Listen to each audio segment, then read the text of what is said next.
کنواں میں بائیں مال جتنا اس کے مقدر میں وہ مل جائے گا، لیکن بچی تو سکون سے رہے گی۔ اس لیے اپنی بچیوں کو دین کی تعلیم دو، اپنی بچیوں کو دین کی تعلیم دو۔ ماں کو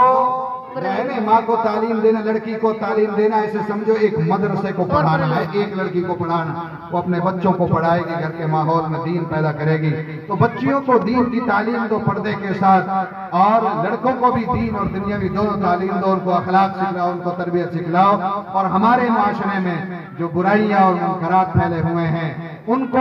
ختم کرنے کی ہر فرد، ہر آدمی ذمہ داری لے انشاءاللہ، اس سے ہم رکیں گے اور روکنے کی کوشش کریں گے۔ یہی قرآن کا مقصد ہے، یہی 10 لاکھ حدیثوں کا مقصد ہے، یہی شریعت اور سنت کا خلاصہ ہے، یہی صحابہ کی قربانیوں کا نتیجہ ہے، اور یہی حضرت مولانا الیاس صاحب نور اللہ مرقدہ کا لگایا ہوا یہ عمدہ اور خوبصورت درخت دعوت و تبلیغ کا، اس چلت پھرت کا، چلے 4 مہینے سحر روزے کا، گشت کا، ملاقات کا، ان سب کا یہی مقصد ہے کہ میری اور آپ کی زندگی میں اللہ کا حکم آ جائے اور نبی کا طریقہ آ جائے۔ اللہ کے رسول نے فرمایا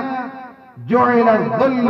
والصغار على من خالف امری، ذلت اور رسوائی طے ہے اس آدمی کے لیے جو میری شریعت اور سنت کے خلاف ورزی کرے۔